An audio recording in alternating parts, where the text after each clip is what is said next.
guys, what is going on? My name is Joe, aka Cap. I got COVID. I'm Scott. Wow, just set the mood. And I'm Francis. And I don't have COVID.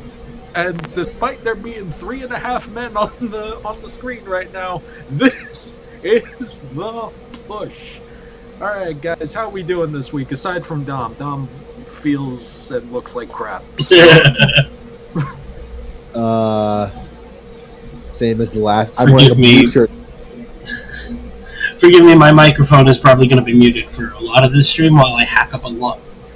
Yeah, that tracks. No, fair enough. So, Dom is obviously with COVID. We're wishing him a speedy recovery, but he's still here. He's still working. Look at this committed man right here. Mm-hmm. This hard-working, committed man right here. He's a workhorse. Just like my Steelers, baby. 2-0. Only one touchdown, but 2-0. Still count. Still count. Still count. Hey, Cap, how about them Giants? Cap, please. This is a conversation you can't be a part of. Let's talk about the fact that the Bucks just beat a fucking Super Bowl contender, baby. The Lions are not a Super Bowl contender. They were. Yeah, they are. A lot of people haven't gone to the Super Bowl. Bro, they're the Lions. Yeah. That's like saying the Jets might win the Super Bowl. Yeah. No, have you seen the Lions? They're nasty. They almost won it last year. And they'll do the same thing they do every year. They'll fucking choke right before they get to the playoffs. I'm really hoping that the Lions don't become the new They got to the NFC Championship game. That wasn't joking. And they choked in the NFC Championship. And yes, while my New York Giants are in the toilet as per usual, but nobody's...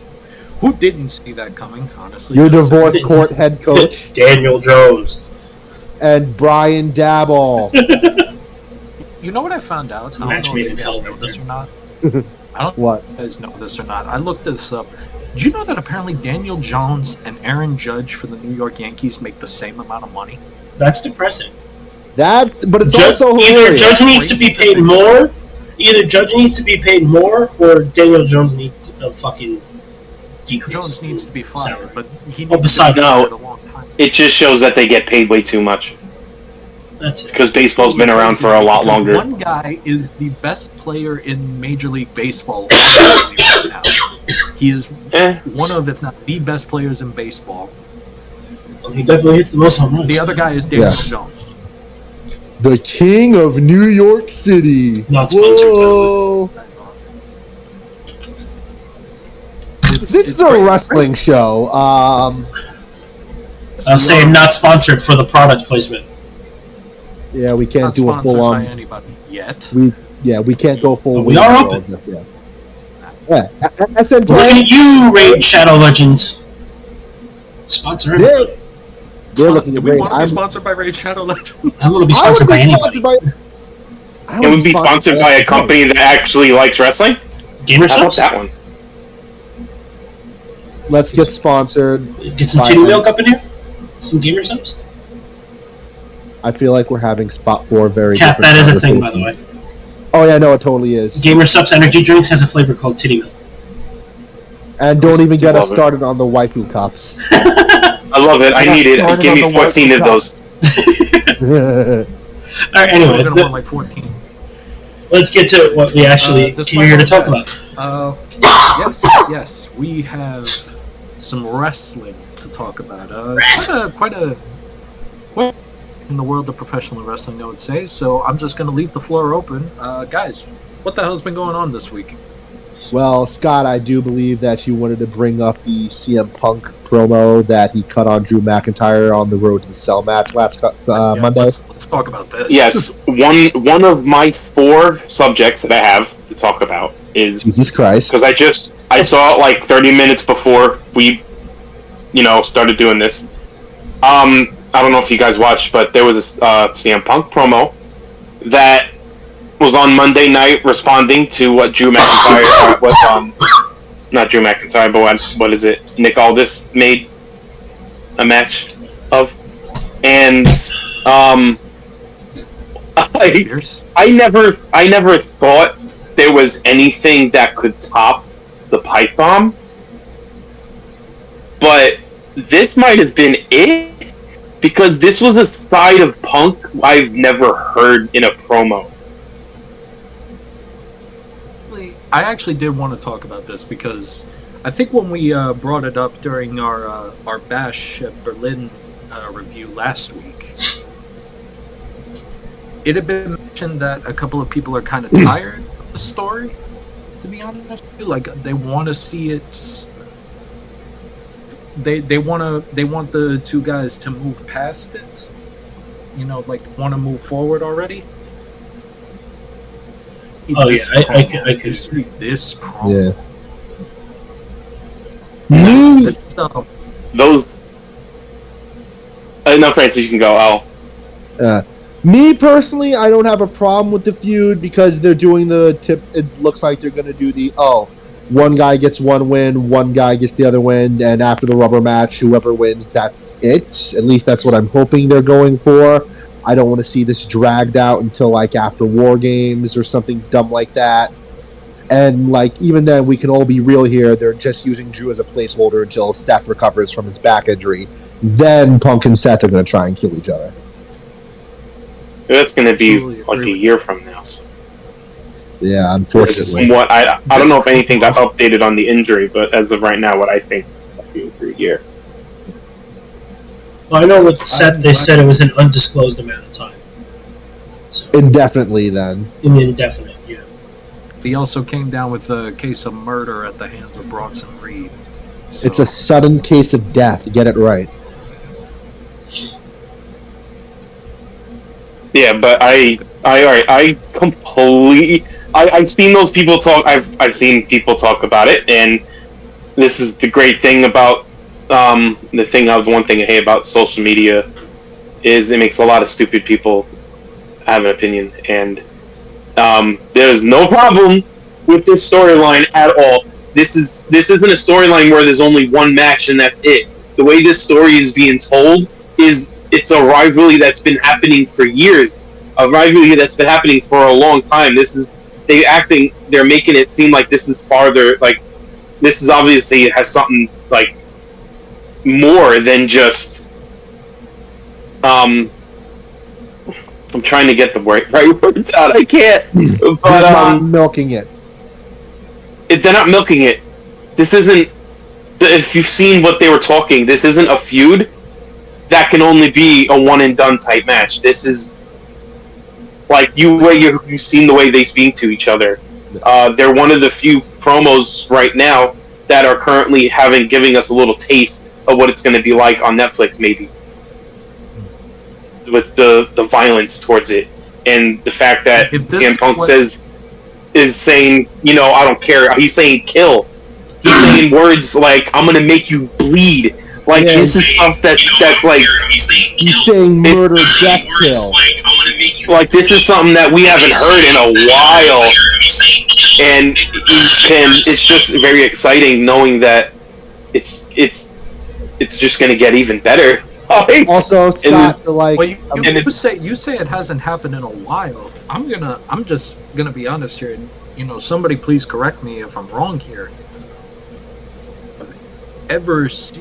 I don't know that I've ever seen this level before. I've heard I will destroy you, I will tear you apart. It's always been like very subtly implied in promos.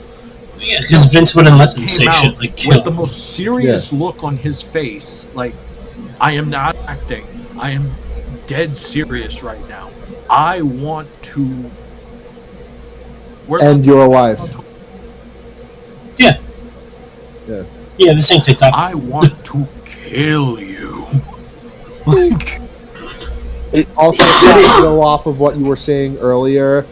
I agree with what you said about how people are wrong where they call this like a slog and a chore to get through. If you want to, because clearly those people weren't around in 2016 and the never-ending feud between Sheamus and Cesaro. Yeah, who remembers the best of 7 series that just wouldn't stop? If Vince was booking this, oh god, yeah, if Vince was booking this, it would painfully the 2 of them in a tag team. Yeah, it was. Oh God, I mean, there were two great wrestlers, and the matches were amazing. But it was just the pain of, do we really got to sit through one of them coming back from a 3-0 deficit? Because we knew one of them, we knew it was going to get to that. As soon as it went 3-0, where we're like, oh my God, we're going to get 3 or 4 more of these matches, and it's, oh my God. So like, well, to be fair, they're kind of doing that right now with Carmelo and Andrade. On SmackDown? Very similar to that right now. Yeah, and that match nobody cares about. Nobody cares about that match. Actually, I agree. I actually think the matches are pretty entertaining, to be honest with you. But yeah, the matches are amazing. I mean, like, just because they're telling you, like, there's like truth behind what they're saying. Like, there's certain wrestlers that are going to say truth about one another, and you can only imagine how much longer this would have been if if Seth didn't get injured. Yeah, that's true. Because for all we know, this could have been just like a one and done with Drew and CM Punk, because Seth would have had his program with Punk, and the typical "you left and came back and now I hate you" kind of thing. So there's always that possibility.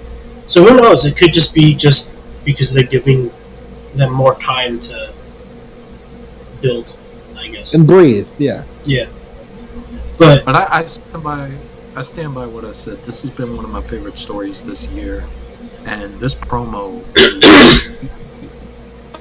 I don't know that I'm going to say it's better than the pipe bomb. If the pipe bomb is number 1, this is easily number 2. Either way, it's nice to see Punk back in his element again. Man, I give him credit for his. I give him credit because this rivalry, it's gotten beyond the point of just like I hate you as a competitor, and has reached the level that hasn't been reached in a while of I hate that I have to breathe the same air as you. Like I hate that you exist, type of deal. It's reaching true unmitigated levels of your mother should have swallowed you. if I may quote Full Metal Jacket, the best of you dripped down your mother's ass crack and then ended up as a blood stain in the mattress.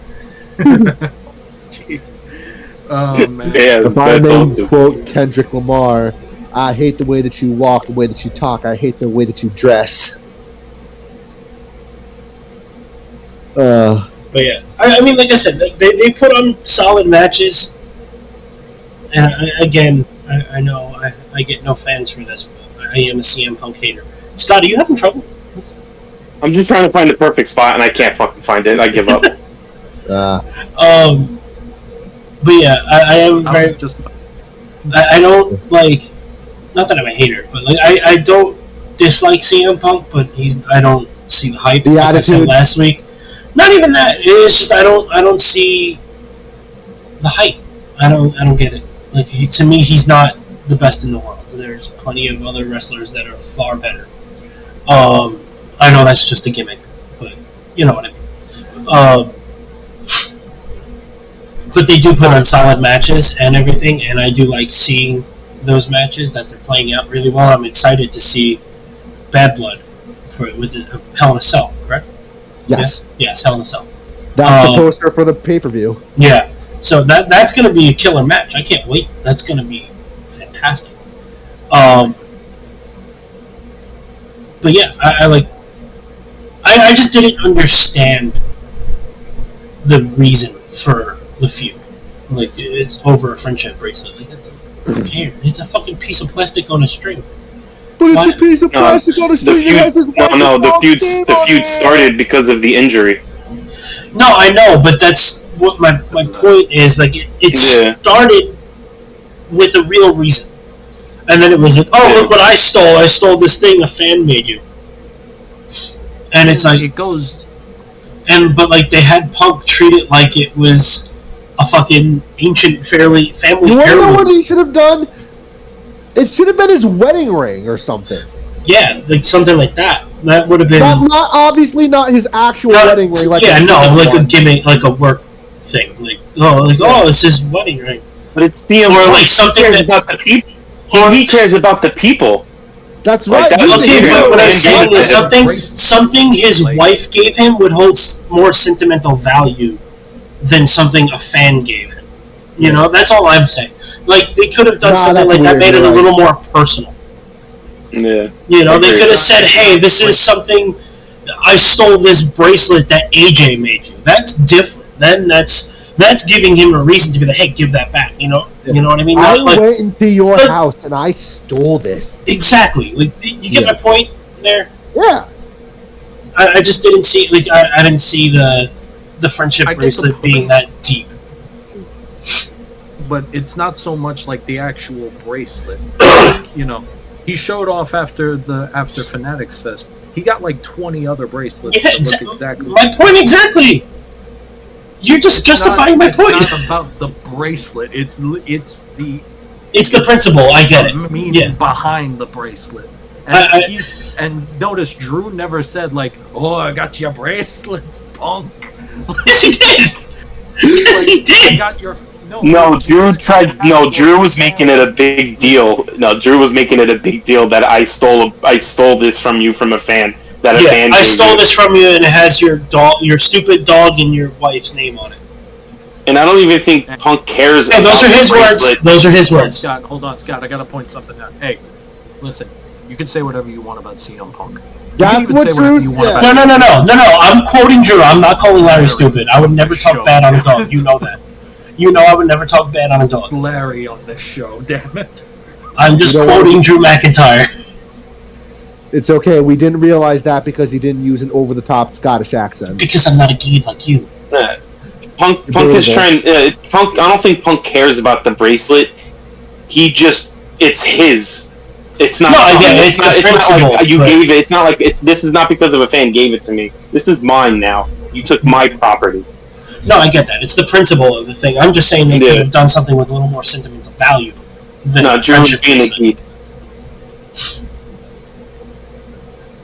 Overall, yeah, this was an absolutely fantastic promo, and Yeah. this is gonna be a bloodbath. I hope. And On one hand, I don't want them to go full CZW. On the other hand, I kind of want a fire spot. Mm, this Right? might end I up wouldn't- like swinging swords at each other for all I know. Yeah. Like, I mean, I wouldn't be opposed to a table that gets lit on fire. Yeah, like that. You know, nothing crazy. that'd be cool. Well, let's think about this. I'm fine with fire. It's the light tubes, like the fluorescent light tubes, and the Yeah. thumbtacks that fucking skeeve me out. I can't do the glass and tacks. Skews me out is the thing. What's his name? Nick Gage, the pizza cutter. That's Oh, God. Oh yeah. Who is the guy in ECW who used to beat people with a toaster?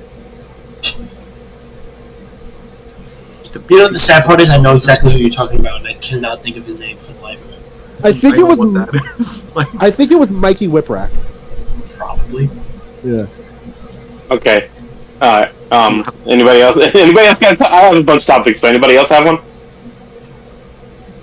I have one, and Scott, I have a feeling that this might have been one of your topics. Let me know if it is. But Saturday night's main event is coming back.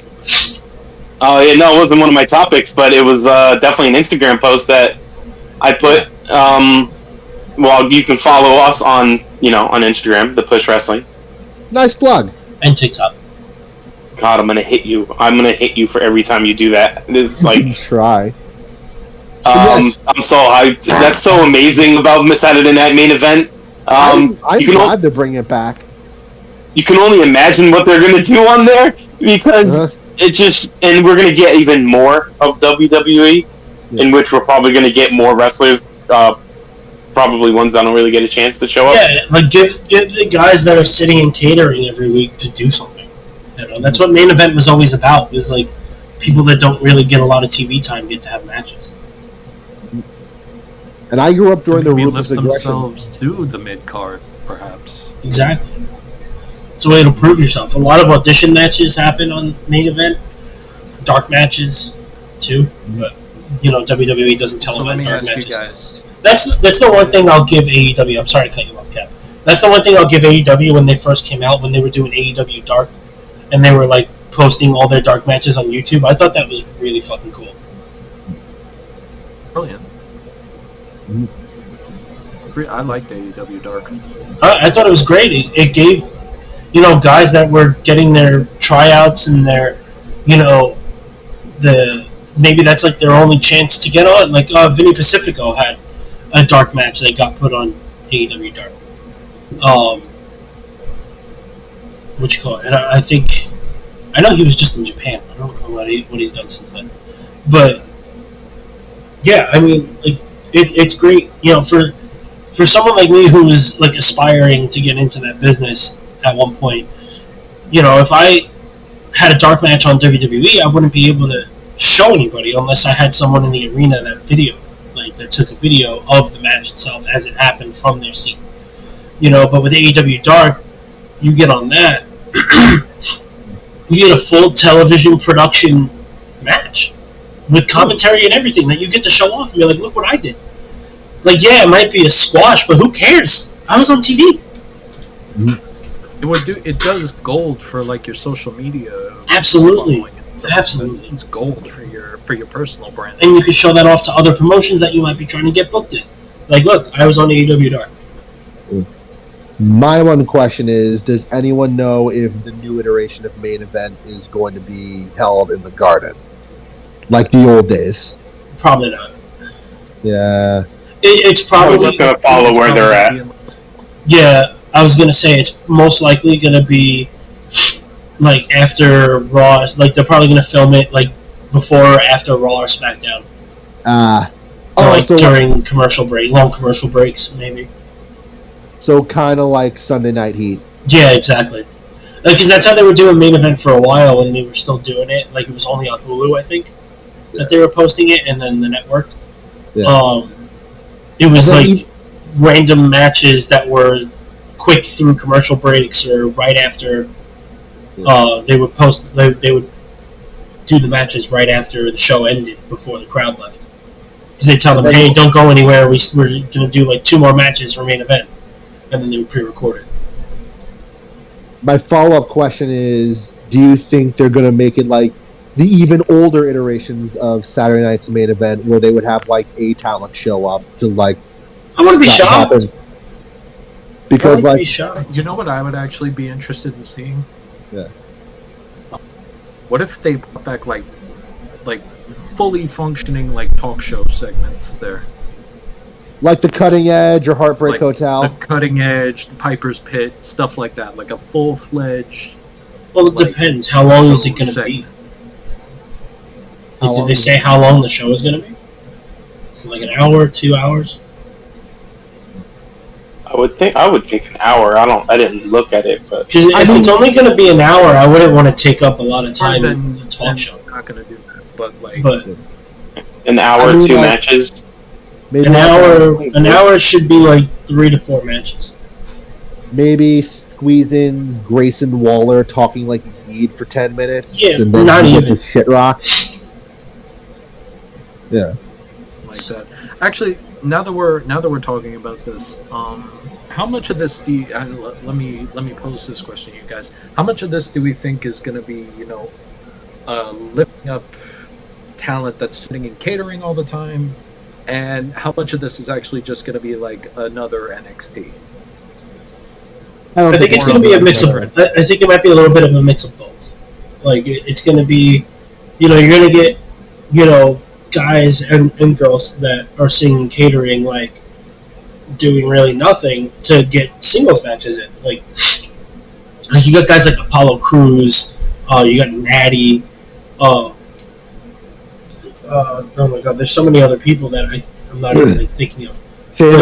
Sheamus just signed an extension. He's going to be fine.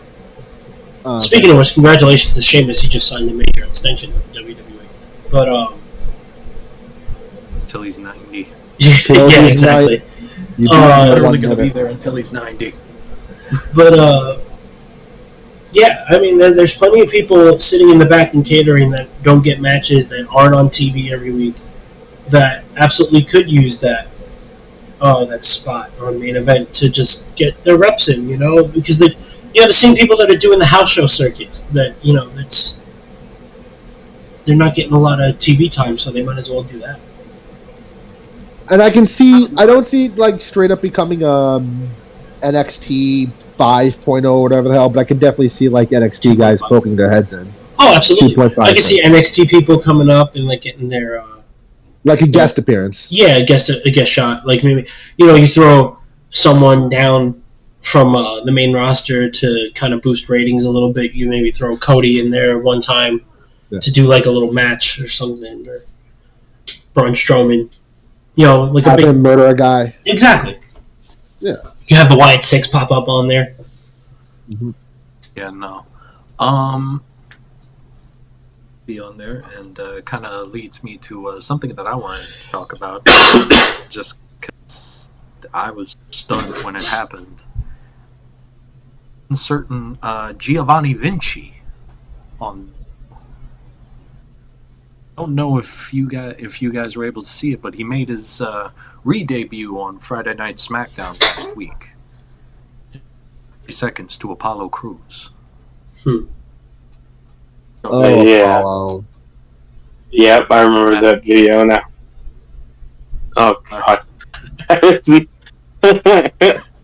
Kind of an interesting thing. I don't think we've seen that in a while. Especially his supposed. What would you call this? Debut, re-debut, relaunch, Resurrection, return.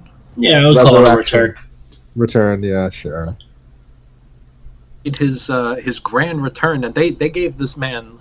They went the very like traditional route with this man. They gave him video packages, hyping the return and stuff like that. They went a very traditional route with it.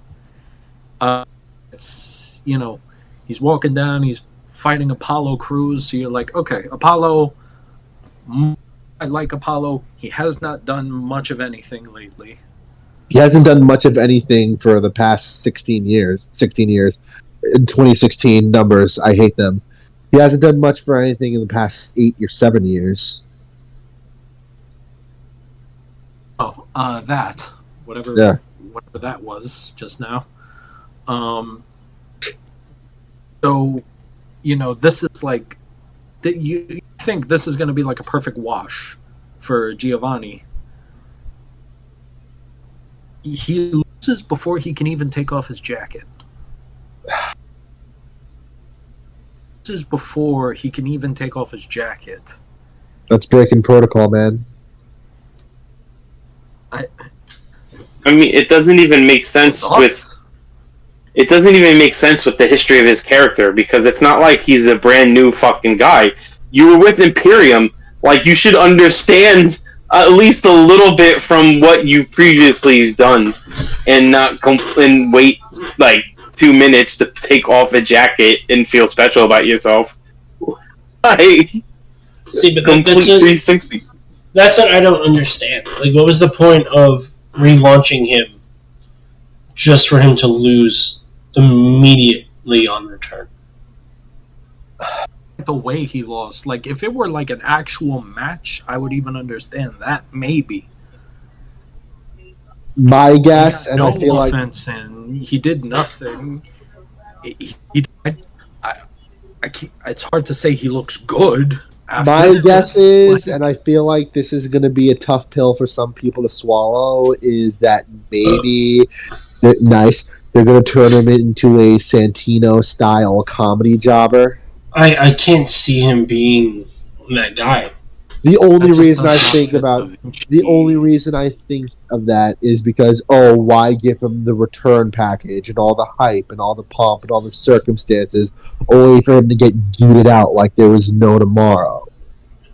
It's just my primitive brain trying to wrap around things. Like, what was the point of it all? Or, counterpoint, this could be the start of a new storyline they want to do to him.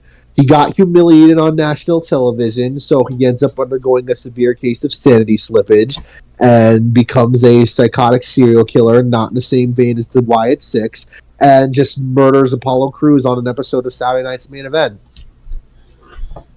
with a toaster. I think it's more along the lines of they have nothing for him. They didn't know what to do with him, so they said, fuck it. That also is an option. I mean, look, whether Either that or he pissed off somebody in creative. Whether it's a tag team or a faction, everyone's going to have at least one Marty Jannetty, and sad to say, I think this guy might be Imperium's Marty Jannetty.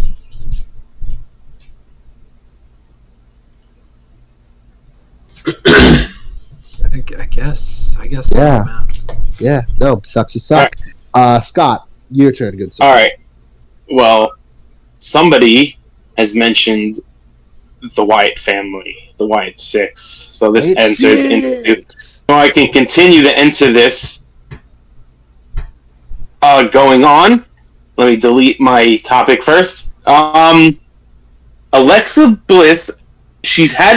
Alexa Bliss, as we know, hasn't been wrestling in a while after getting married and having a child. But it has been a bit since she's had that child, and there has been rumors and talks of her returning. I think there has been pictures of her training at the Performance Center. I was going to say there's been videos of her at the PC training. Yeah. Where does she fit when she returns? She's joining the Wyatt Six, dude. I don't know. Really? I can see it happening. I don't think so. I could see her maybe, but not at first. Because I could see her coming back, because they did that whole thing with her where she went to therapy and they got her away from Bray. And this and that, and Uncle Howdy, and all that. The Fiend, and this and that, and the Firefly Funhouse, and all that stuff. So I wouldn't be shocked if maybe they bring her back and they do a storyline with her trying to get Nikki out, because they used to be a tag team and friends and this and that. Yeah. And that just sucks her back in. So it's like maybe not right away. Maybe we have a couple matches with Nikki Cross and Alexa Bliss, and then eventually that leads to her falling under like the control of Uncle Howdy once again. It would be a nice way to get character, and it would be a nice way to show off Nikki's skills. Exactly, get her in the ring in a singles match instead of the. I mean, don't get me wrong. That street fight that they had last week was absolutely fantastic. Like, that was probably my favorite match of that episode of Raw. But yeah, they definitely have to get more stuff in, and it would be interesting to have both of them in to see like where she fits, because she could just bring back her old character of just she's Alexa Bliss, she's just twisted. She doesn't need to be any specific character. I know when she first like kind of went in with Bray, everyone was like, "Oh, she's the personification of Abby the Witch," but that's very clearly gone to Nikki. So it's like, you know, she could just be that character, that almost like that Fiend-esque character, to kind of mimic what Bray would have been, but not him, obviously. Maybe. I don't know. Yeah, here's the thing with me. I can't see her going back to regular Alexa Bliss. The only thing that would make sense to me is what Francis first popped out and said, is going to the Wyatt Six. I mean, they're called the Wyatt Six. There's 5 members. And I'm not sure whether the spirit of Bray is an actual member. Stuff kind of sounds stupid, but if we're going to be calling them, if the fans are going to be calling the Wyatt Six, it would make sense to get the 6th member, would be the last piece of, I mean, Braun Strowman, or we already know that's not going to happen. He's not coming back. But Alexa Bliss, it could make sense, because a second female wrestler would make sense to have. So you can start dominating the women's division, because you'll have more than just one person there. And they have big history together, as of what we've known, what we've just talked about. So it would be perfect her to just fit right in that spot. Yeah, because it was better. very clear that the sixth member was supposed to be the Fiend.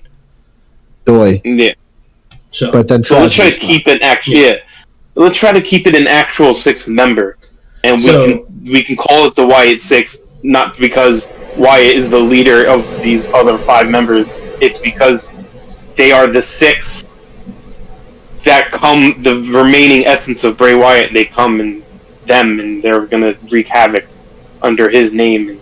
Like, yeah, I get what you're saying. It kind of seems like what Bo Dallas. It kind of seems like that's Bo Dallas's idea for part of his character is in the name of Bray Wyatt. Yeah, to honor Bray. So like, would you have Alexa come back as like a Fiend type character, or just bring her back as like that twisted Alexa Bliss? Bring her back as her character, as her normal character, because Nikki Cross's character doesn't really talk. Yeah. Like, I can see the other members, like, the only other member I can see talking maybe is Eric. Obviously. I would honestly, see Eric cutting a promo. I don't know, I kind of like that when they're in their, like, personas, when they're in the with the masks and everything, I like that Uncle Howdy's the only one that talks, because he's, like, the voice of the Wyatt Six, and that makes sense, because, like, as we saw from the vignettes and everything, that they'll, you know, they could still talk, because they had Eric, and I believe they had Dexter Lumis do a vignette. Dexter Lumis is an underrated promo. Huh? Dexter Lumis is an underrated promo. No, not you. What a Cap say. The two promos that happened after the Bo Dallas promos were Eric Rowan, and I think one was Nikki, but she didn't say anything during that. Yeah. So I thought it was interesting, to be honest with you, but actually, as far as this topic goes. Yeah, sorry, Kat, but just to finish off my thing with Alexa Bliss's spot in there, if you have her join back, I can't see her character just sitting quiet and just not doing anything. She is, I mean, if in technical specs, she kind of reminds, obviously, because it's obviously connections, kind of reminds me of the Harley to Bray's Joker. Yeah. And even though Bo Dallas is more powerful, she is just as not as powerful, but she is powerful in her own right. Yeah. And having a voice for the female wrestlers can also help them separate. So that it would make sense that they both differentiate from each other, but they're still one cohesive unit. It doesn't matter if they're separated. They're still, I carry out the name for Bray Wyatt, and I will Yeah. I get what you're saying. Because I could see them doing, like, maybe not bring her back as, like, that, like, what she was with Bray, because that was the whole Firefly Funhouse. Like, that innocence, but dark and twisted. I would say bring back either a variant version of that's, like, maybe a little different, or do we kind of give her... Granted, this would have to go through, Bo and the Rotunda family, of if they want to give her, like, a Fiend persona to make her, like, a female Fiend. To, like, kind of take all over where Bray left off. Cool. Which I think would be kind of cool. And, like, she could have that, like, split where there's Alexa and then there's the Fiend. And it's... You know what I mean? Like, kind of how Bray was. Like, there's Bray and then there's the Fiend. There's two different kind of characters there. Yeah.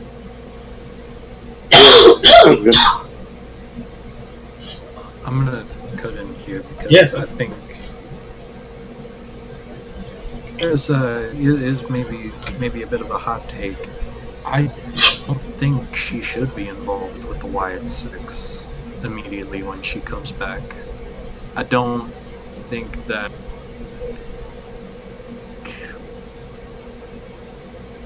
Wrong. What she did with Bray, it was good. It was very good. Some of the best stuff she's done. But I think at this point in her career, we need to see something new out of her. I want to see her doing something else. I want to see You know, you've been gone from the company for what, 3 years now? Yeah, a couple of years now. For a while, and you mean to tell me that the best you can do is just go right back to what you were doing? No, you've on 2-3 years now. I want to see what you've built. You're a different person now when you left. So I want to see that in a new character. I want to see her do something new. I want to see her do something different. I don't what that thing is. I'm going to be straight with you guys. I have no idea. I feel what this new direction would be. Do think as far as Raw goes right now, they are, as far as it goes with the Raw women's division, we look at it this way. The two women on top right now are Liv and Rhea. Yeah, she needs to go to SmackDown. There's Rhea way up here. Every other woman right now, you can make maybe arguments for, like, I don't know, like Io or Lyra or Tiffany. Something like that. You could say they're like on the level below. The rest of them realistically are like somewhere down here right now. So I think if we are getting Alexa Bliss to come back, and if she is coming back to Monday Night Raw, I need to see something new out of it. I need to see her make a push to be one of those new top women in the in the division. Cap, I'm with you on that 100%, but like at the same time, I'm also with Dom in that maybe Raw isn't the best place. Maybe she should go back to SmackDown. She got her start on SmackDown back when the second brand spread happened in 2016. So it could be like going back to the old stomping grounds in a way. I don't think SmackDown needs her right now. I think they got enough people over. I think they got enough women over there right now. They need what SmackDown right now doesn't have a spoil of how many of, not having enough quality women on their show. They're having a struggle right now of not knowing what to do with them at this point. Yeah, you got Bianca Belair and Jade Cargill down there, along with Bayley, along with Nia, along with Tiffany. Yeah, I'm even going to make an argument for Michin, Mia Yim. I'm going to even make an argument for her right now, at least. I see the beginnings for her, at least. I would agree with you with Michin, but I don't feel like they're doing anything with her. Because you also have to take into consideration, right? Charlotte Flair is eventually going to come back. Where is she going to go? Oh, God. She's probably going to wind up on SmackDown, if I have Oh, to guess. God. Please, can we just have her far away? Can she not come back, please? No. She's just going to get hurt. She's just going to get hurt again, like she did the last 5 returns. She got hurt and the then we're next going to have week. to deal with her and for then, a couple months. oh, God. Who knows if and when Becky's going to come back. It's been over 100 days. Yeah. I know everyone was saying, oh, she retired, but she never really made an official announcement. At least I don't think she did. And, like, I can't imagine Becky retiring without making it, like, a spectacle in the ring. Like, to say, hey, I'm retired, this is it, I'm done. I see her right now taking a break, letting her be a mom for a little bit, and then she can go back out when she's ready. If that's what she wants to do. I feel like I'm not. I could be totally wrong because I'm guessing on people's feelings right now. But with Seth Rollins being injured and most likely home for over a year, I kind of feel like that's going to change your mind on, maybe she had more of a mindset of she wanting to retire. But with Seth Rollins also being home, and they had both, and all of them were there as a family for a good length amount of time because they're wrestlers, so that's technically a good length of time. Yeah, they would be like, you know what? How about we just go back? This was great, but I love traveling with you, and exactly. Who knows? The daughter might like the traveling. She gets to meet so many people and goes around the world. Because they did bring their daughter with them to every show, every Raw. Their kid traveled with them to every arena, every show. As far as like married couple in wrestling go, Becky and Seth had the most ideal situation possible. Oh yeah, well because they were, WWE was nice enough to keep them on the same show, so they can take their kid with them to their to Monday Night Raw, and Becky, they have their green room and like unlimited babysitting in the back. Exactly, but not even that. I'm sure they have plenty of people that they would trust to watch their daughter, but at the same time, it's also they're never in the ring at the same time really anymore. It's very rare. So it's like you have those moments of okay, because I think Becky's mentioned it in the past. Like since they've had their kid, they get like their own private locker room, like kind of like a green room. So it's like Becky can go do her opening Raw segment, this and that, do her promo, come back. Okay, now she watches the kid, and Seth goes out, does his match, comes back. Okay, now Seth watches the kid, and Becky goes back out, does her match, and then they're good to go. And then they go back to the hotel, and they go to the next show. Because I know while they were bringing their kid around, they didn't really do a lot of house shows. If they did, it was only one of them. But on that level, that's fine.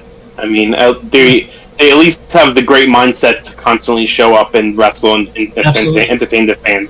It doesn't seem like they're going to go the annoy route and be like, all right, I'm going to come every once in a while now. I'm good. But that's what I'm saying, because they're both workhorses. They're not the kind of people that are going to be satisfied with being a part-timer. I can't see Seth being a part-timer, at least not anytime soon. Maybe when he gets a little older and he wants to get closer to retiring, and they want to save him for big spectacles. Yeah. Same thing with Becky. I can't see Becky Lynch being a part-timer until she gets a little older. That being said, I'm sure Becky won't be back until Seth is ready to be back, or at least close to when he's ready to be back, because they're going to take this time to stay home with each other and just enjoy themselves, and enjoy each other, and be a family. That's not constantly on the road. To heal. Yes, exactly. He needs the break, first off. Yeah. First off. Both of them desperately need to heal. Absolutely. But that's what my point being is, I don't see them rushing back anytime soon, because they're going to enjoy being with each other and just being a normal, well, as close to normal as you can get with this profession. But I know, knowing, I say knowing like I fucking know them. I don't know them. I wish I did.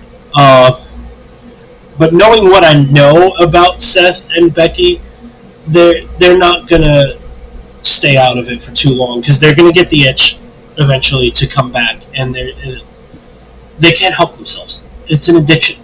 Eventually, you stay out of it for so long, you want to come back and do it all over again. Look at Flair. Flair's on the... Forgive me for saying it, but he's basically on the brink of death. The man is not in the greatest shape of his life. He's old, and he still wants to go. He was begging Tony Khan to do physical shit, and he was just nobody's gonna hire him at this point. He's a liability at this point. Exactly, but look at him. He doesn't want to stop. Ric Flair is going to put the Grim Reaper in the figure 4. Exactly. But that's my point. Same thing with The Undertaker. The Undertaker didn't want to stop, but he knew when to call it quits when it was right. Yeah. And even now, he still talks about maybe I will come back and do something. It's once you're in it, you can't stop. It's such an addiction. I don't doubt that. I think you're 100% right. And bring it back to the original topic for a minute.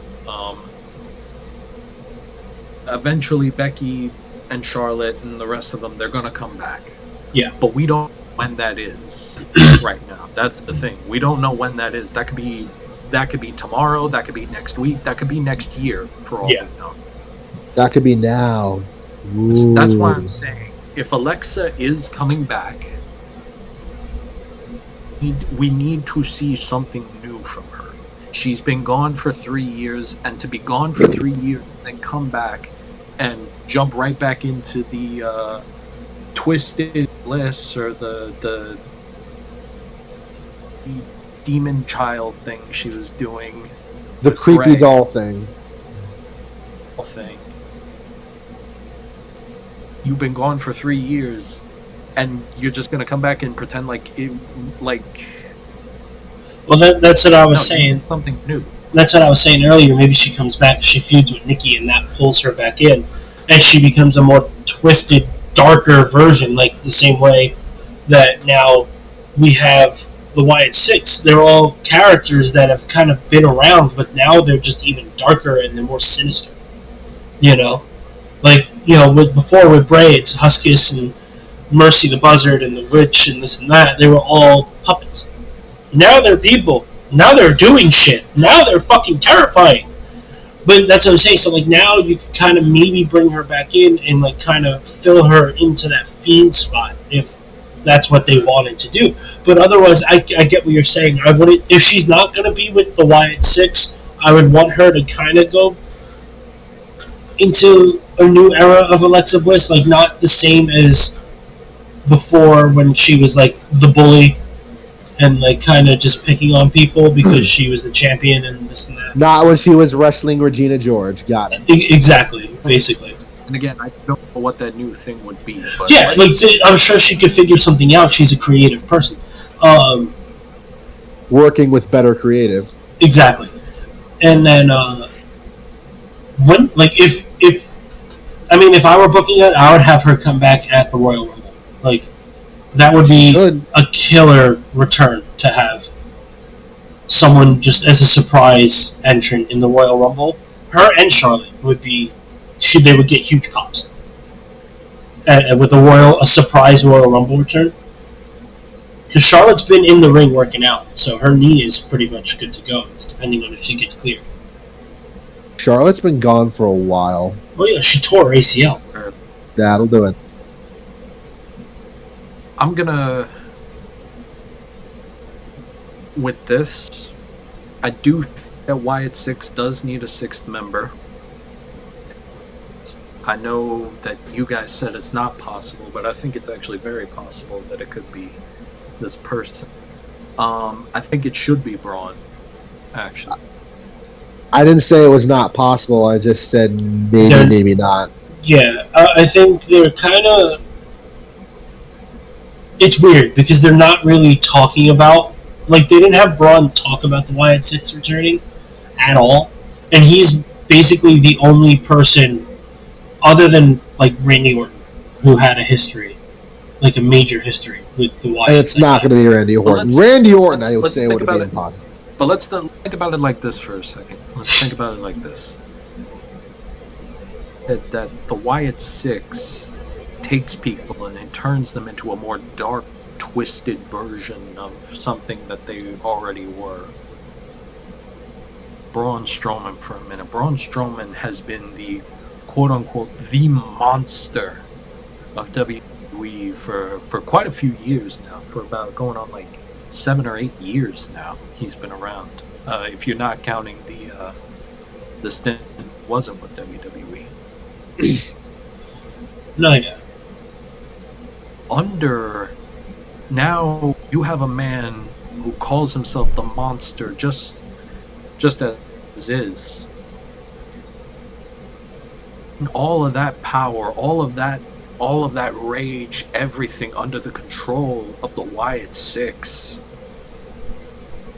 Christ, man. This man could go back to like tearing down buildings or whatever he was doing before. Throwing giant speakers on people.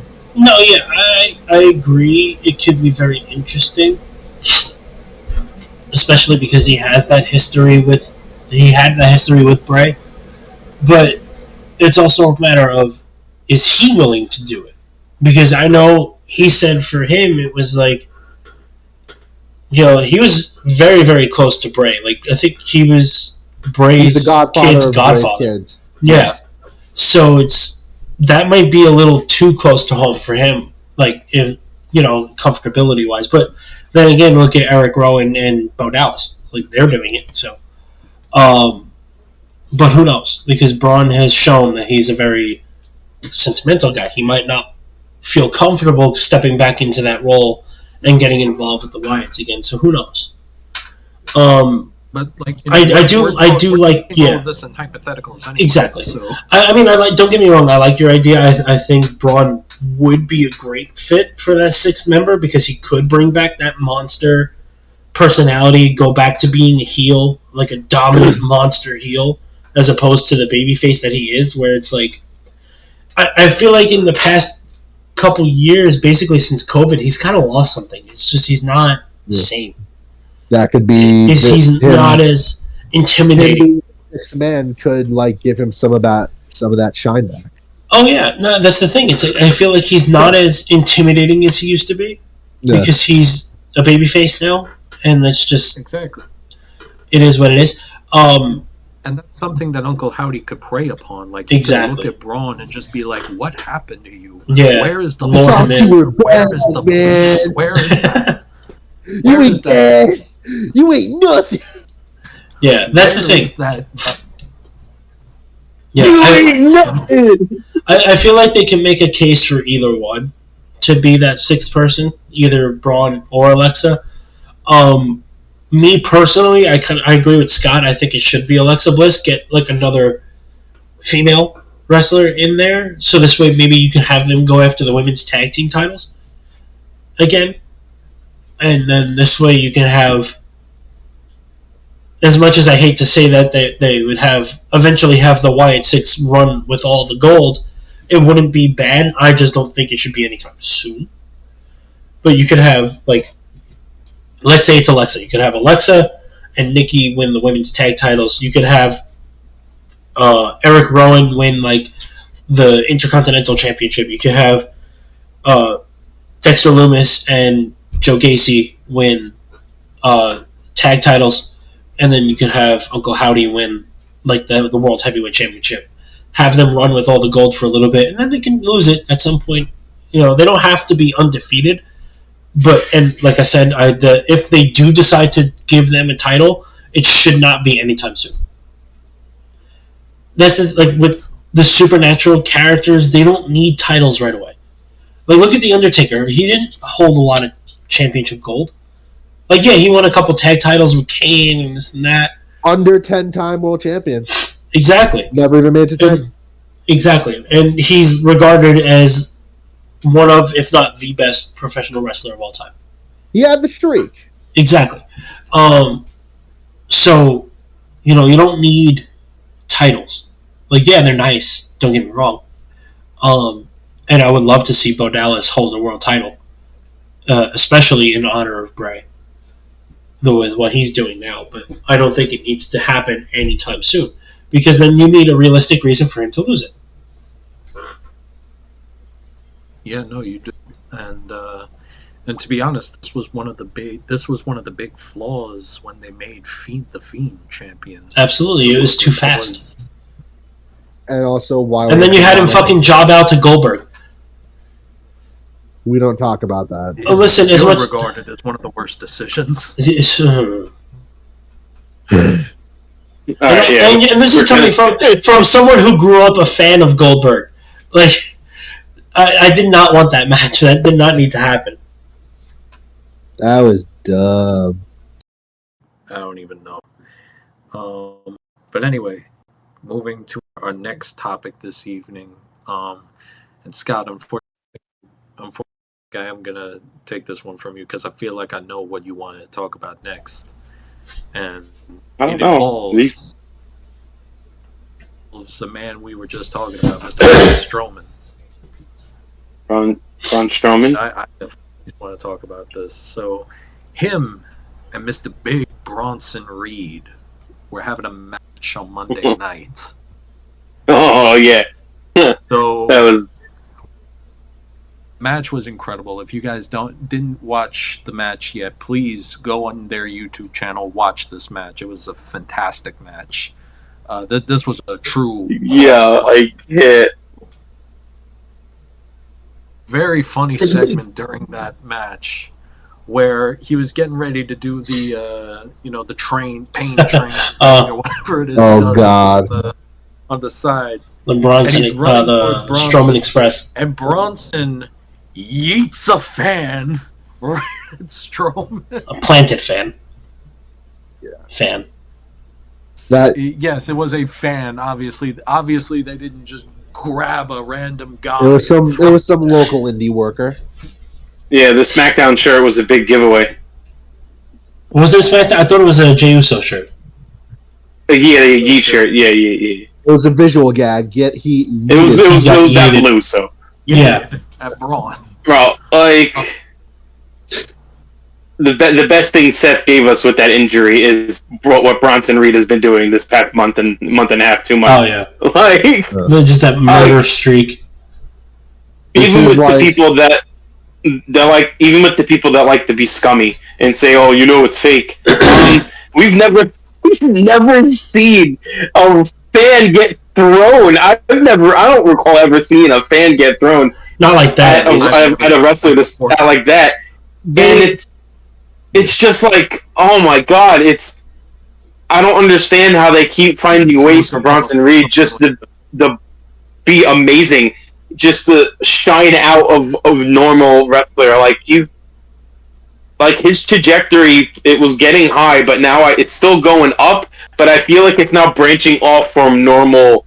Like it has its own variant of its trajectory, the way he's going. Because I've never seen a wrestler do the stuff he's doing. Kane used to attack plants all the time back in the Attitude Era. Yeah, but that was different. He was attacking them, not using them as weapons. As weapons, yeah, no. Like he's finding any way possible to win, and it's ways that not even the best of heels has tried. Yeah, murder. I don't even think the indie scene has ever tried before. Like, somebody forgive me if I'm wrong. I don't think in any show I have seen, be it live or online or on TV, nobody has ever thought to use a fan before as a weapon. I'm sure it exists somewhere. I'm sure someone's done it, but I've never seen it before. Yeah. Well, then I guess you're a fake fan. and then we even got. Yeah, you go, Cap. It's incredible. I agree great. With Scott completely. Bronson Reed is on a tear right now, unlike anything I've seen in a very long time before. They are every possible way that you can be booking a big man, they are doing it 100% correctly with Bronson right now. You started that off with Seth Rollins, and that got hype. That got major hype. And then very next week, he does it to R-Truth to remind everybody, oh, no. You are not cheering me. I am evil here. If it was up to me, murder would be legalized. Your grandfather. Like, it was Miz. It was Miz and Truth. Yeah, he did the Miz the second week and then Truth the week after. And then Strowman. And it's just like, this is a big, like, we don't get much big man versus big man matches. And, I'm very impressed with this big man match. So, like, this is something that I've been wanting to see, and it's big men telling stories with their bodies and their movements, because we don't really get that with wrestlers. Like when I would watch old videos of Big Show and Kane, it's like the way they're moving, even though their movements are basic and they're walking like big men, they're still telling something. And also although for last week we discussed this, and even though we don't have the video, I looked up Obafemi. Ooh, hear it. What do you think? I looked up one video, and this one video didn't tell me anything, but told me everything. It was a top 25 moveset from Obafemi. And, like, obviously a lot of them are the basic big man stuff, but also there's some that are very popular. He has it all over his moveset's all over the place. He uses his body, this is a compliment for wrestling, his freakish athletic body to run around the ring and trample people like Braun Strowman would against corners. He also throws people in the air like Kane and Big Show used to do. Like, his moveset, from what I've seen, his moveset, it takes from everything. I don't know, I didn't look up his promo abilities. I didn't want to, I don't know why, I just didn't continue afterwards. But if he's Get the champion, chance. Look good. if he's champion, and it must be for a reason. And I think he's somewhat new, right? He's been around. He was the winner of I believe, the NXT Breakout tournament. If not last year, then the year before, or maybe even this year. But the NXT Breakout tournament, that one's been won by very prominent people, like Carmelo Hayes won that. I believe we discovered. We've discovered a few guys through that. The most prominent one that I can think of at the moment is Carmelo Hayes, who, despite not having done anything remarkable yet as of yet on the main roster, NXT, he was a number 1, number 2 guy for years. During the initial relaunch of 2.0, the top 2 guys were Carmelo Hayes and Braun Breaker for a while, and we all see how good Breaker is. So yeah. Yep. Yeah, I know Obafemi's probably not going to be in the main roster probably till 2026.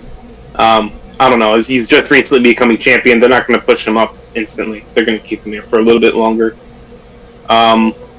want to see him. But he definitely could be something I was looking for in that final piece, as I say.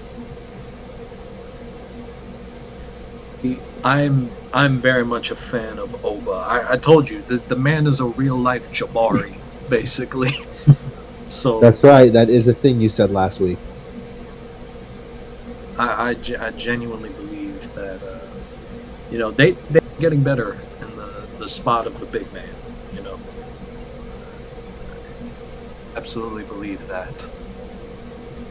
So how long until you think we get a spot where they do the 2 big guys superplex and it destroys the ring? I don't know. I feel like they need Big Show. Don't ever bring that back. No, they need Big Show back for that because he was involved in every single one of them. I'm serious. Nobody heavy enough. I'm serious. The only time they've ever done it, every time they've done it, Big Show was involved in that match. Brock. It was Brock, Big Show and Brock. Henry. Big Show. Yeah, it was Big Show and Brock Lesnar. Big Show and Mark Henry, and Big Show and Braun Strowman. Yeah. That's kind of funny. I never realized that. All right. Well, in that case, we can't bring it back because if we have to involve the Big Show, the man's gonna break every bone in his body. No, he's been in the best shape of his life since he left WWE. Take that with a grain of salt, if you will, but Captain Insano shows no mercy. He's in the best shape of his life, but he's still 50 plus, and he's over 7 feet. So that probably adds years because you're so much bigger than a normal human being. Speaking of, I do want to. I would love to see fucking just one episode because he's still signed to AEW, correct? Who? Big Show. Big Show? Yes. I would love to see one episode where he just comes back as Captain Insano from the water. Because that shit was so funny. That shit cries. Captain Insano. Captain Insano shows no mercy. No. He's dressed as Captain Insano, but he pulls up to the arena in his WCW Dungeon of Doom monster truck that he used. No, it's just gotta be him. It's gotta be like the Halloween episode of fucking Dynamite, and him and Adam Sandler pull up together, and it's just fucking Captain Insano and Bobby Boucher.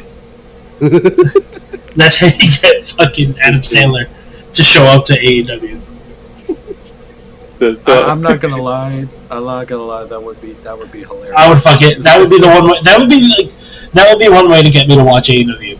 I would watch it for that bit, and then this is what restores my faith in AEW. They get Adam Sandler. All right, so it's very unfortunate that we probably have no AEW or any other.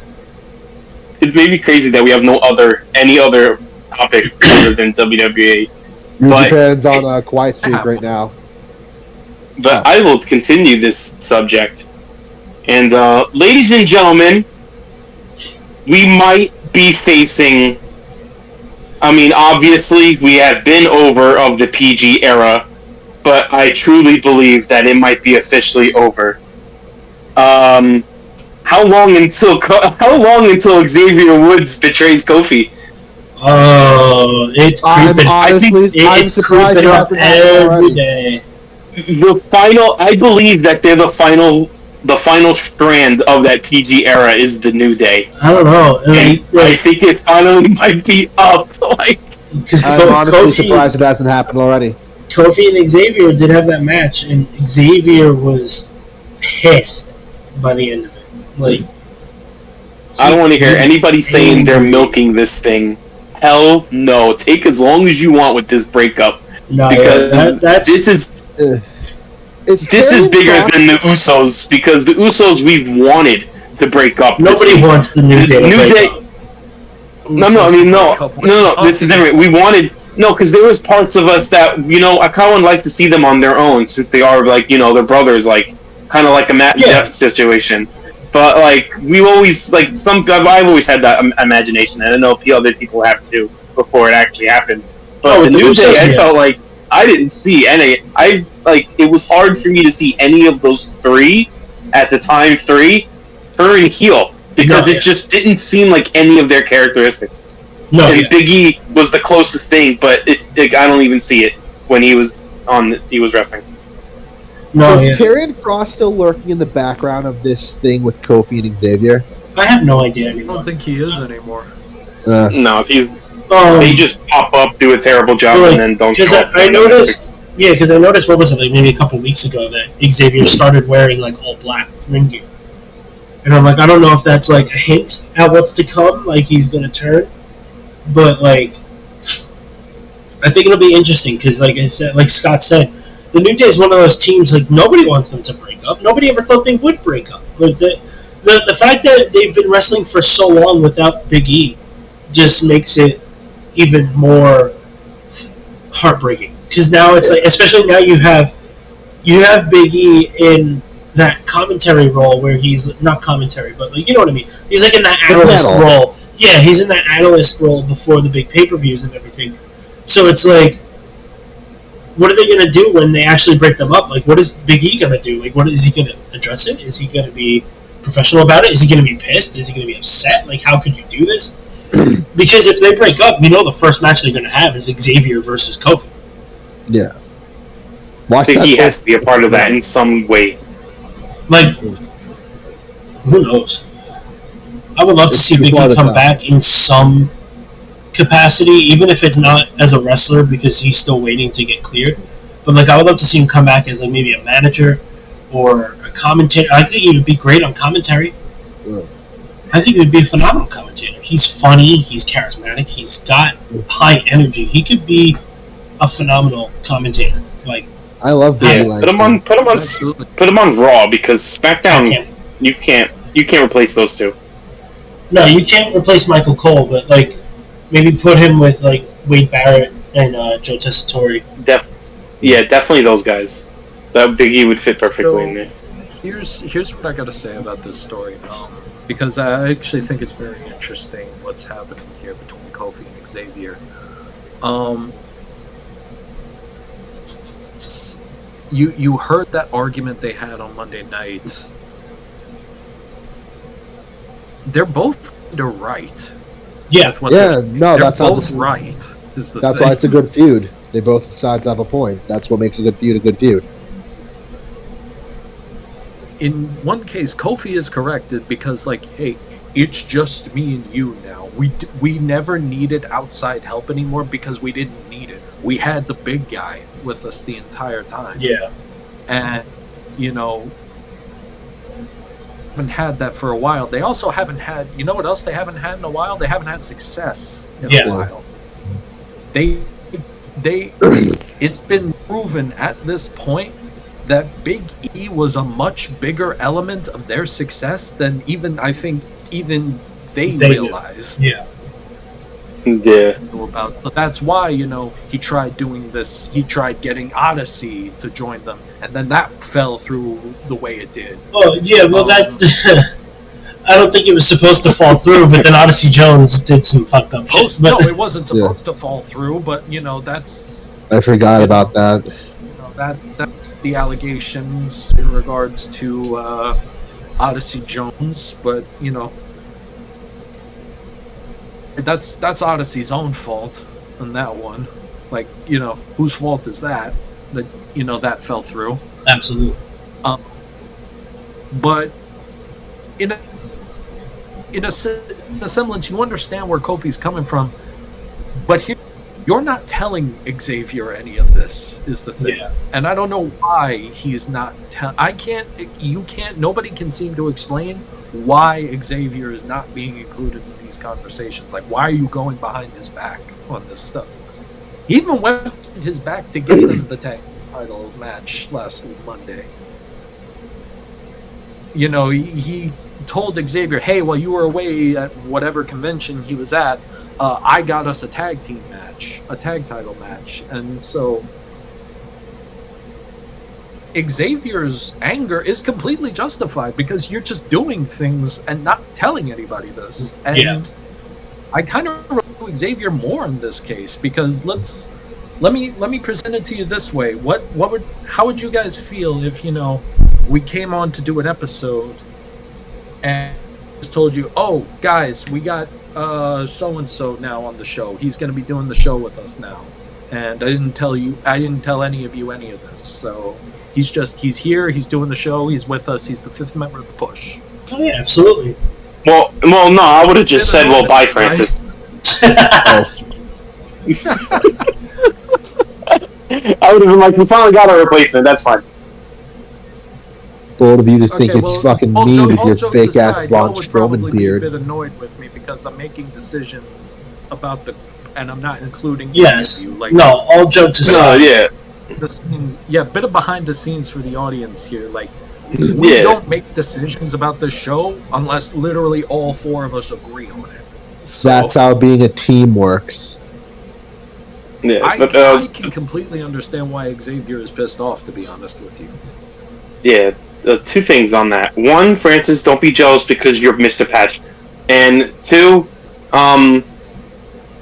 it kind of makes sense. You've been around for the longest time. You've been the best of friends, and now you're gonna be like, oh, let me just ask him. I was like, let me just grab someone from the performance center and say, oh, he's gonna join us now. And I'm like, that's, it's kind of like a little like, what the fuck. Shout out to the LWO for help in this match, and let me not tell you about it.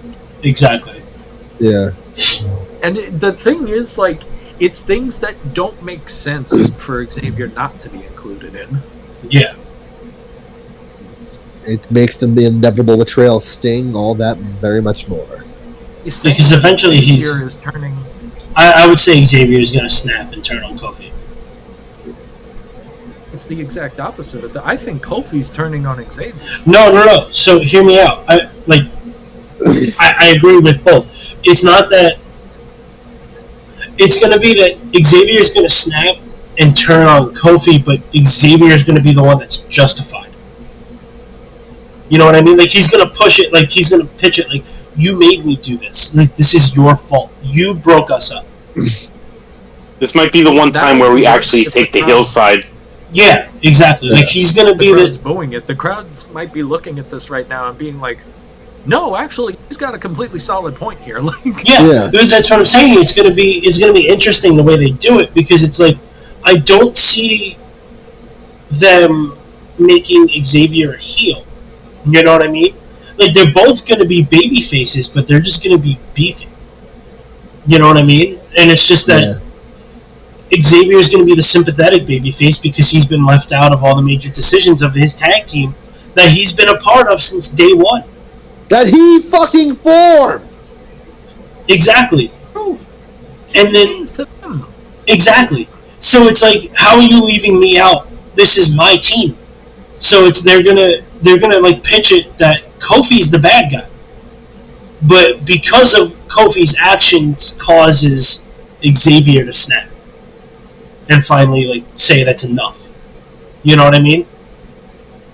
Because I can't see either one of them being the heel. It wouldn't work. I mean, maybe Xavier could be a heel, like, but I think the more he gets into the character, I can It see depends. Xavier. It really depends. I could see him being a heel, but like we're just so used to seeing the New Day version of everything that it's kind of hard because we're so used to seeing the goofy, funny, nerdy guy. You know, not like a sinister, malicious kind of person. I think you know what I mean? It's like if I turn evil. Exactly. Yeah. Xavier will probably turn heel. Kofi. It's weird because we never really get this type of feud, but it's going to be Kofi is the bad guy, but Xavier is the heel. It's going to be weird. It's going to be like I said. I think they're both going to wind up being baby faces in this feud. It's just going to be one's going to they're both going to be wrong and right at the same time. Does that make sense? Nah, I get you. It's both sides have a point, but they should exactly like on Kofi's side, he's just trying to do what's best for the New Day and trying to get them title shots, get them that third big man back. Excuse me, especially since they don't have Big E anymore. Yeah, so it's all these things. He's trying to get the New Day back on top, but he's not going through Xavier. He's not including his partner in these discussions. And on the other hand, you have Xavier, who's being left out of all this, who's not being told about, I'm going to go talk to management about a title shot. I'm going to go get us a third big man. Why are you leaving me out of this? This is, our team. This is the New Day. We are the New Day. We do this together, not you do your thing and I do my thing. So it's I think it's going to become a feud of attrition. Not attrition, but more like I'm right. No, I'm right. But they're both wrong. This is very This is dependent on if his body could even take this at this point. But there is a way to involve E in this without him necessarily being a wrestler. It may involve him having to take some type of a bump here. Well, that's the issue because I know he's capable of handling that. Yeah, but because I know he's talked about it. He's back in the gym. He's lifting again. He's definitely in great shape for someone who had a broken neck. That neck is not forming new bone. Exactly. So that's the only issue is because I know he was saying he feels good. The doctors gave him the all clear to go back to the gym and lift and do this and that, but they haven't cleared him for wrestling. So it's a matter of where is he on that road to come back if he wants to, if he even will come back. He might not come back.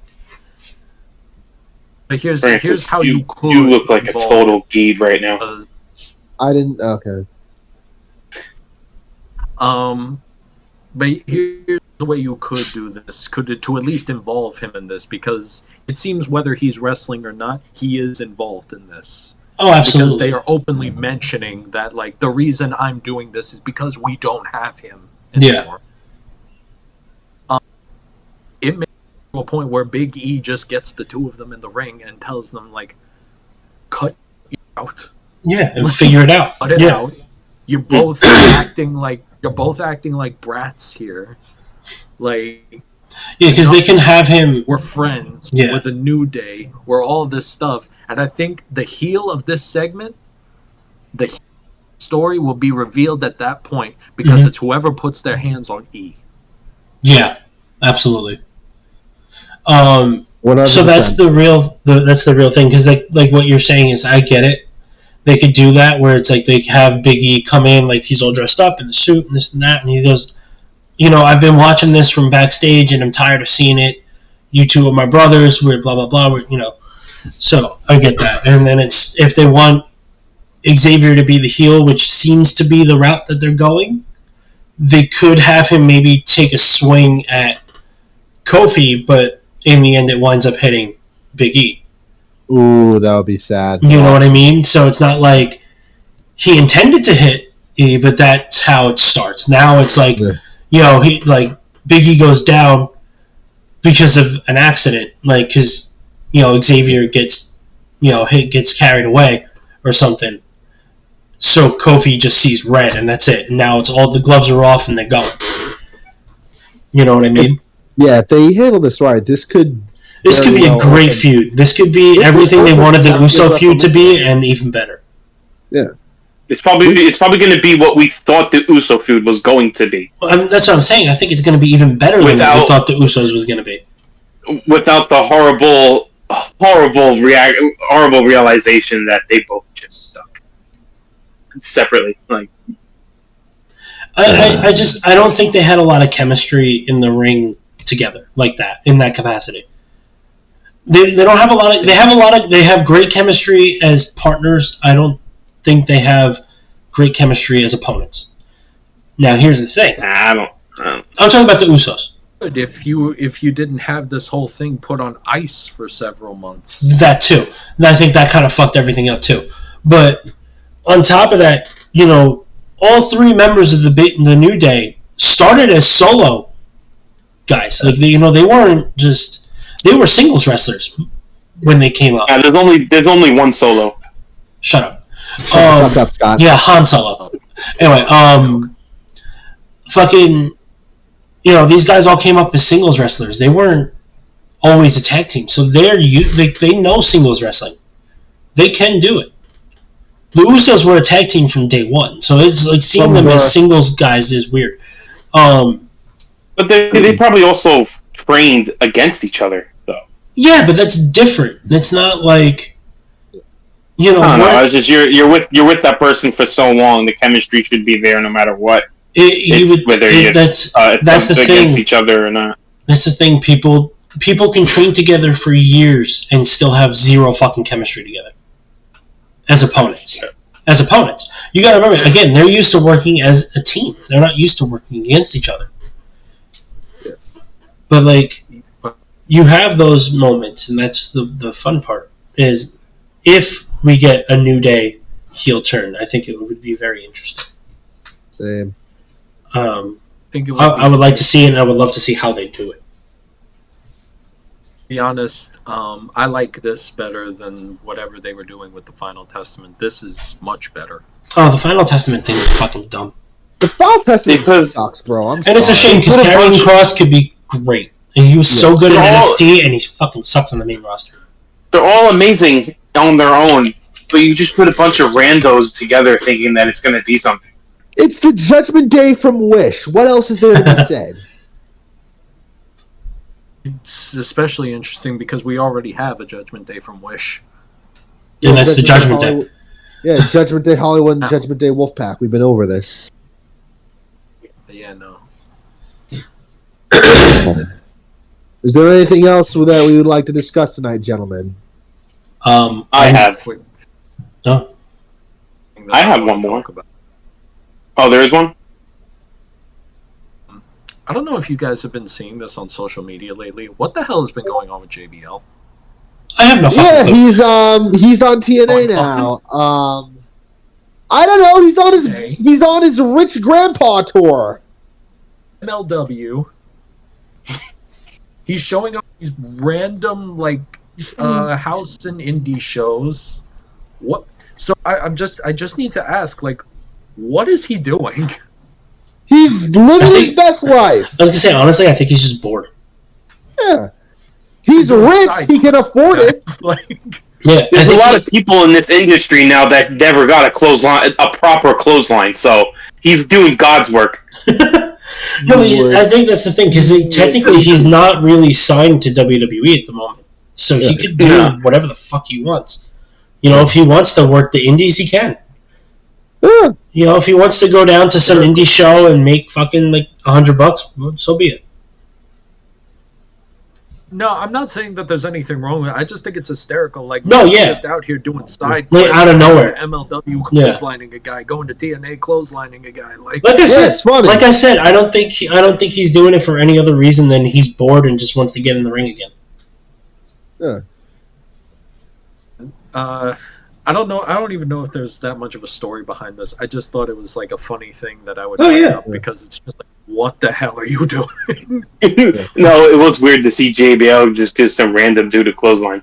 Yeah. It was weird. I was like, what? I was like, what are you doing? You fucking taking out jobbers on the indies? Funny too, because like these two guys are in the ring, they're getting ready to have a match, and then out of nowhere, they're just looking like, is that JBL? I was like, what the fuck? All right, but don't you worry, Cap. I think I struck gold with 3 of my topics. Let me get you guys on that 4th one, 4th and final one, because it's everybody's fantasy. Trish Stratus made a comment. Says you. You call me a simp. Yeah, really. We all know Francis is a simp for... Yes, but mine's for certain people. Yours is just everybody who isn't from America. I like American girls. Yes, exactly. Yeah. Thank you. Yeah, easy. All right, so I'll give you one that Francis sims for. Stacy Keibler. That's you.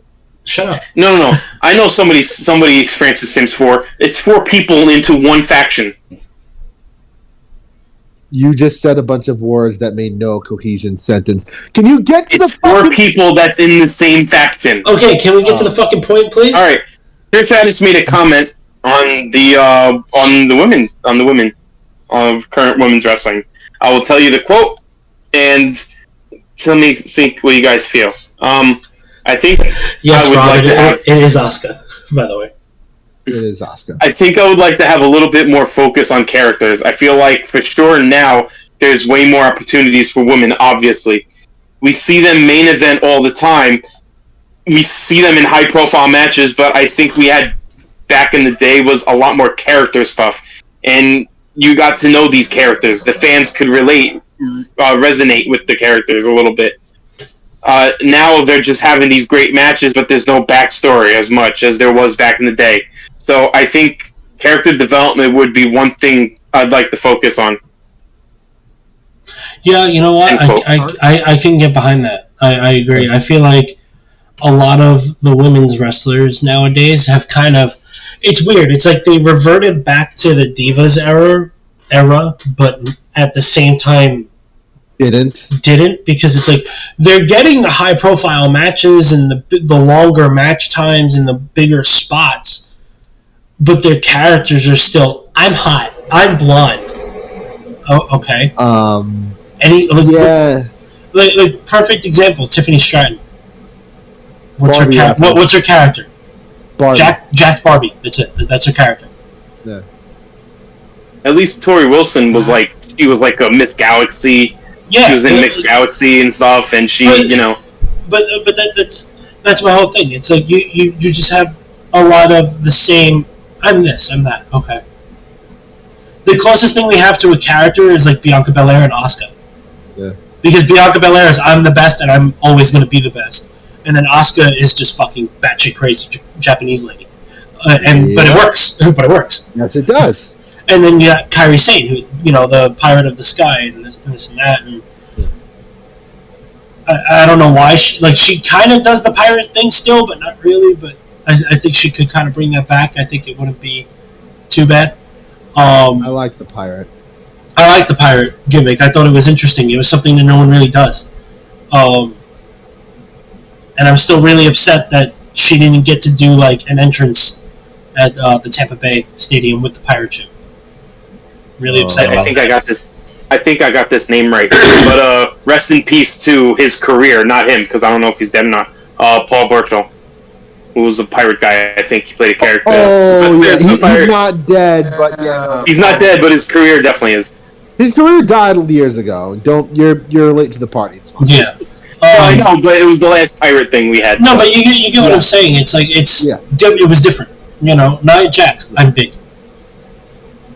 And a bot sunk the occasion. Charlotte Flair, I'm Charlotte Flair. Yes. Wow, such a character. I'm Charlotte Flair.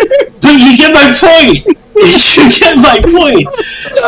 I'm actually gonna cut in. I'm gonna cut in. Oh god, that was great. Give me a female wrestler that has any fucking kind of character. I have off the top of my head is Rhea. Besides Rhea Ripley. Yeah. Here's my thing. Man.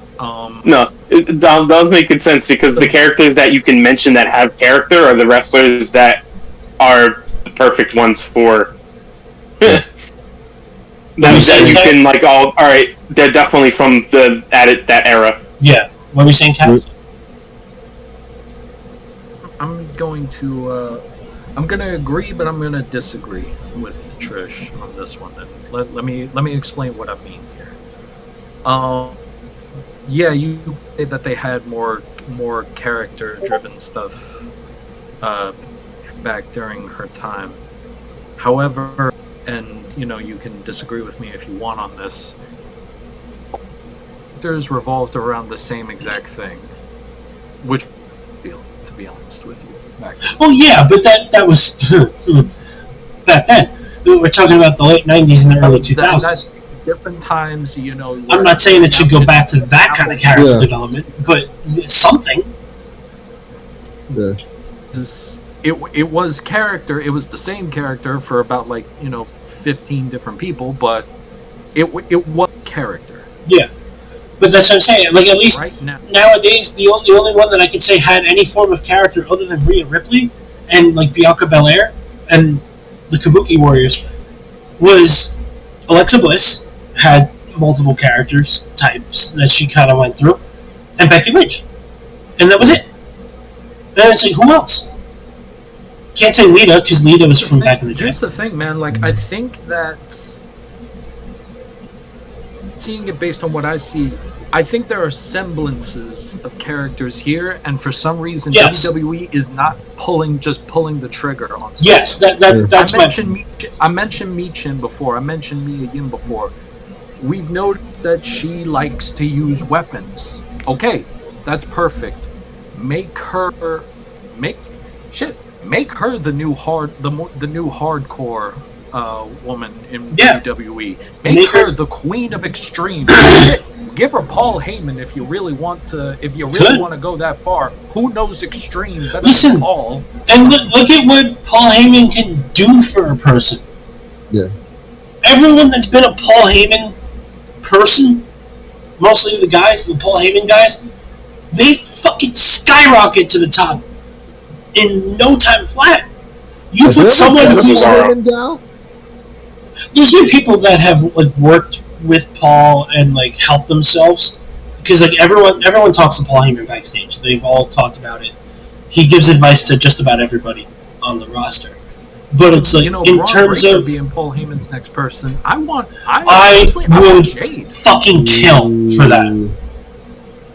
Braun Breaker as a Paul Heyman guy. Paul Heyman guy. I'm gonna be honest. I think there's an argument to be made that Jade Cargill should be a Paul Heyman person. The first ever Paul Heyman gal. Because the only way you're gonna save her career if you put Paul Heyman on her. But my point being, I think Mia could flourish. Yeah, but I agree with what you're saying, Cap.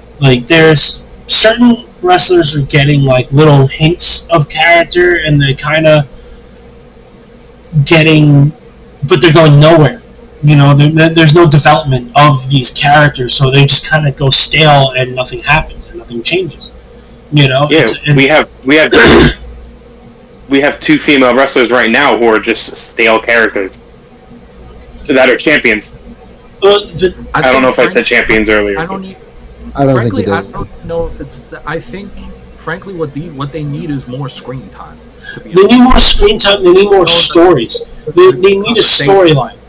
But that's the whole thing. They need a storyline to develop their characters. They're just getting random matches. They need to stop copying and paste. They need to stop copying and pasting other people's characters and making it somewhat different. But we mentioned perfectly was Bianca and what's her name, Jade Cargill. It's a copy and paste character. They both act the same exact thing. But that's the thing, is because they're both that cocky, I'm the best kind of character, and that's fine. That's all well and good. But what I'm saying is they need more storylines. They don't have storylines for the women's division. They just have matches. They have a match. As far as character. as far as character goes, I think that they have a character. It's just whether or not creative is just willing to, like, you know, do something. Pull the trigger yeah. on these already. Like, do No, I something agree. with them. You know, give you another example of somebody with character. It might, whether it's a good character or not, you know, you guys can debate afterwards. I personally think Chelsea's funny as hell. Oh, absolutely. But I again, love Chelsea. she's not getting enough Character. time to do anything. Well, like, hopefully, like, to link it back to what I had on my topic earlier with bringing back Saturday night's main event, maybe that could be a good gateway for them to shine and to show more of their character development. No, I agree. Man, it's the perfect spot for some of these to, you know, just pulling the trigger on these women. Make Yeah, Chelsea Green the face of Saturday night's main event. Especially since from now until the end of the year, until Raw moves to Netflix, Raw's only going to be 2 hours. Yeah. Raw's only on from 8 to 10 instead of 8 to 11. I forgot about that. Yeah. Remember when it was on 9 to 11? Yeah. Raw's only going to be 2 hours. Calm down there, Francis. Calm down. Until the end of the year, when Raw moves to Netflix, then it's going to go back to 3 hours. Oh, okay. Hopefully less commercials. Well, they said there's going to be commercials, but probably won't. It'll probably be the same as the live feed that we would get now. It's not going to be anything. Like on YouTube or something. No, like what I'm saying is if you were watching it on cable. Yeah. Like, it's going to be the same ad breaks at the same time.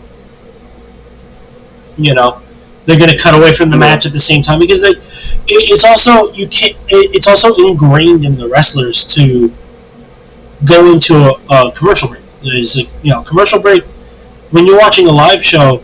Like when you go to Monday Night Raw, you could tell when there's a commercial break. A, the lights get darker on the ring, and then B, usually nothing happens. Yeah. Most of the time, it's a rest hold and like a kind of a dull point in the match where it's like just rest holds and the guys are communicating with each other. Hey, this is what we're doing next. This is the next spot. You know, this and that. Sometimes you'll get like a big transition. I watch a lot of World Culture Wrestling. Simon Miller always makes a joke about it when he does the ups and downs. Is the greatest power in professional wrestling is the commercial break, because almost every time they go to commercial, they come back. The person who was taking charge of the match is no longer in charge of the match, and it's the other guy. And he'll make some stupid joke about like how some over the top crazy spot that happened while they were on commercial break, and now we're here. So, but more often than not, it's usually more often than not it's rest holds and shit. Yeah. It does make sense why every once in a blue moon we'll get like a random during commercial break. It wouldn't be consistent. It would just be like once a month we'd get like this happened during commercial break. Yeah. And it's like, oh, look, guess we finally got something. Well, yeah, because it's one of those things where it's like, you gotta remember they're set to a strict time limit on these matches, so it's like they gotta eventually transition even if it's during a commercial break, because the ref will tell them like, hey, you got 6 minutes left, but we're still at commercial, so transition. Do what you gotta do, and then they do their swap, because you gotta remember they're still putting on a show for the people that are there, so they can't just be like la-di-da-di-do. It's not like that one time, that first episode of Raw or SmackDown during COVID when they were in the Thunderdome and they accidentally showed the live feed and they stopped wrestling during the commercial break. That was pretty bad. And I think it was Alexa Bliss too. It was her match. They cut back to the camera feed by accident, and it was Alexa was just standing in the middle of the ring, and they were talking over the next couple spots that they were going to do when they came back from commercial. Oh, during COVID, yeah. Yeah, when it was the first episode of SmackDown, I think, when they were in the Thunderdome. it was rough. It was rough. I remember this now, yeah. But yeah, no, is definitely going to be able to help these girls out. Yeah, I think with one of them, you have something there. Absolutely, I agree. There's Whether or not plenty. they need to just start pulling it on them. Yeah, there's plenty of opportunity to do a lot with what they have in the women's division. It's just they're not getting enough time or the creative care, I feel like. Right. Because, like I said, in the women's division, there's no storylines anymore. It's just matches. The closest thing we have to a storyline is Tiffany Stratton going to cash in on Nia Jax? Yes, but that's besides the point. And Rhea and Liv, but even then, that feels like a footnote, you know? Exactly, that's a footnote of a bigger feud. Yeah. Hi, Ben. The whole feud between Rhea and Liv is just like, ooh, I got clam jam, or something like that. No, this is something. It's kind of crazy how we've been talking to this topic for a while, and I have never spoken on my opinion on that topic. I love it. I absolutely love it that I'm getting topics you guys are just going nuts about. But no, I agree. I agree with Trish Stratus about what's going on because I can see it. It's very, very painful to watch that very little things has changed when it comes to months and years into your character. The fact that we have two champions right now whose character hasn't changed since they got into the business, and I guess this is what happens when your whole basis of this new women's wrestling is that we can do what the men can do. Well, you damn well can. I'm not going to take anything away from that. There's matches, women's matches have taken over a pay-per-view and made it good because of only them. But as you were trying to compete to be as good as men, you also lost something else that kind of set you back to where you're at. The wrestling, it used to be the stories were amazing and the wrestling matches were all right because they were hot and we were kids and obviously what was going to happen. Yeah. But then now it's gotten to the wrestling's amazing, but now I can't bear watching you on the microphone. Yeah, because there's no stories. Yeah. That's my thing. You know me, I always preach psychology and storytelling in a match. And going back on what Scott said, it used to be back in the day that you wouldn't watch the women's wrestling matches because the matches were A, only 2 minutes long, and B, they weren't anything worth watching other than hey, look, her ass fell out, or her boob might fall out, just in case anybody runs into this video who hasn't watched this live, just trust me, bra and panties match. You wonder why we like women's wrestling so much back then. Yeah, when you're a prepubescent teenage boy. It's never coming back. I'm sorry. It's never coming back. No, it shouldn't. Come back, please. Come back. We all want to match back. Shut up. Act right already, damn it. Bra and panties matches shouldn't come back. If you ask 13-year-old me that question, it might be a different answer. But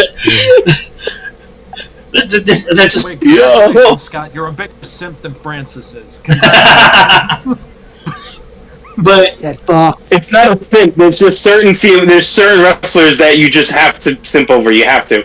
Shut up. Anyway, my point being, back in the day, every wrestling show that you always talk about, this is the piss break match. This is the match where we get up and go to the bathroom. This is where we go grab a snack or grab a T-shirt from the merch booth. It was almost always the women's segments because no one gave a fuck 90% of the time. And now it's I wouldn't say they're the piss break matches because the matches are great to watch, but there's no fucking piss break matches are more or now the mid card men.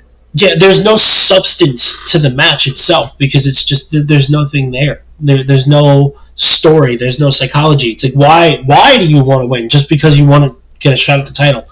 So does fucking everybody else. There's no there's no bigger picture for the women's division, unfortunately, right now, and that's what really sucks because it's there should be a bigger underlying storyline. This is why these two women hate each other, not because you screwed me out of this win. That's the simplest fucking storytelling. Great, Scott. That's a great view of your thumb. There you Look, go. I think they would actually benefit from just having. I think benefit from having more promo segments. To be honest with you, Yes, I agree. I think cut one of the 37 promo segments you have during an episode of Monday Night Raw. Cut one of them. I don't know which one, but cut one of them, and give it one of them. Give it to Even if it's a backstage segment, something. give one to anything. Lyra. Give one to Bianca. Yeah, no, give it to Lyra Valkyria because I have no idea anything about her fucking personality or her character. For the longest time, I was pronouncing her fucking name wrong. I thought it was Lyra Valkyria. That says it all, I folks. think that genuinely that if you cut one of those promo segments from one of the mid-Carter men or something like that and give it to one of them, I think that you would this problem is completely solvable. It's just for some reason they're not solving it. Yet. I mean, Cap has a point. Get rid of some mid-card men promos. I mean, if what we learned from AEW, there's a reason why they weren't on the mic. And I hate to say this, I don't need to hear Chad Gable for the nth time already tell me how American Made is the best tag team in the history of tag teams before you get your ass whooped by a bunch of monsters again. Yeah. Oh, no. Oh, you damn right you need to hear him because he's an American, damn it. You respect him and Kurt Angle. You brought that on yourself, Cap. Yet.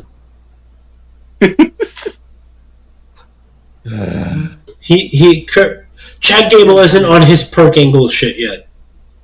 I don't think he ever will be, to be honest. No, I think he can be just when he's done feuding with the Wyatt Six. Yeah. Be done at this point because they lost the street fight. So yeah, that feud doesn't need to continue. Let the Wyatt Six target somebody else now. Over. So yeah, I don't know. I can't even. I say Chad because he's the only one I could think of. I don't know. Somebody else less deserving of their time slot. Yeah. All right. But take that out. Give it to one of these women. Start fixing this shit. Each one of these women have potential. They absolutely 100% have potential. But for some reason, they're not getting the trigger pulled. So, yeah, in the words of Wrestle Talk, because I watch a lot of Wrestle Talk, do better with this. Yeah. Not a good place to cut off, gentlemen. I would say so. That's a perfect place to cut off. So, thank you everybody for watching us once again on Twitch. Be sure to follow us here on Twitch. Be sure to follow us here on YouTube as well, where we'll be placing the VODs soon after we go off stream. Be sure to follow us on TikTok and Instagram at The Push Wrestling. And be sure to follow us on everything for weekly wrestling content. Anyway, so for all of us here at The Push, my name is Cap. I'm Dom. He had COVID. Yes, I did. And it sucked.